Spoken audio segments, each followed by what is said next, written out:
Welcome back friends. In this video, I am going to show you how to use the SUMIF function in Microsoft Excel.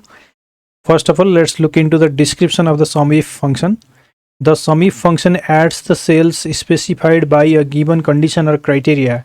It means the SUMIF function is used for calculating the total of numbers based on one single condition.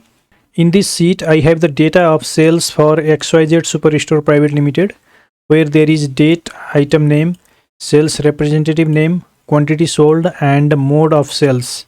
My requirement here is to find out the total quantity sold for the items that are given here, because these items are repeating multiple times here in this data. If you look at this television, the first television is here where there is quantity sold of 1 unit. If you scroll down, here you see the television are repeating multiple times having different quantities. In this case, to calculate the total quantity sold for television, we can use the SUMIF function. So here in this cell, press equal to, type SUMIF, open bracket. In the range parameter, you have to select the criteria range of the source data table.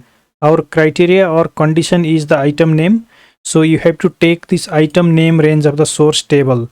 Click on the first one, then press Ctrl, Shift and the down arrow key together, which will select till the last row.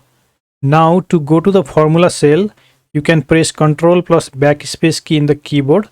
Now lock this range by pressing the F4 key in the keyboard, which will apply the dollar symbols. Put a comma. In the criteria, click on the item name that is given here. Put a comma. And in the sum range, select the quantity sold range of the source data table. Click on the first one, press Ctrl Shift down arrow key, then press Ctrl plus backspace to go to the formula cell. Press the F4 key in the keyboard to lock the range. Close bracket and press enter. Here you see 237 unit is the total quantity sold for television.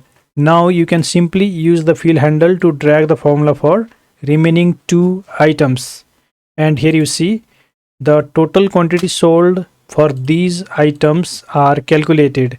So this is how we can use the SUMIF function to calculate the total of number based on a condition. If you have more than one condition, then you have to use another function, that is the SUMIFS function. In the next video tutorial, I'll show you how to use the SUMIFS function for calculating the total of number based on more than one condition. If you want to practice this, you can download the sample workbook file from the video description below. If you like this video, please give it a thumbs up by hitting on that like button.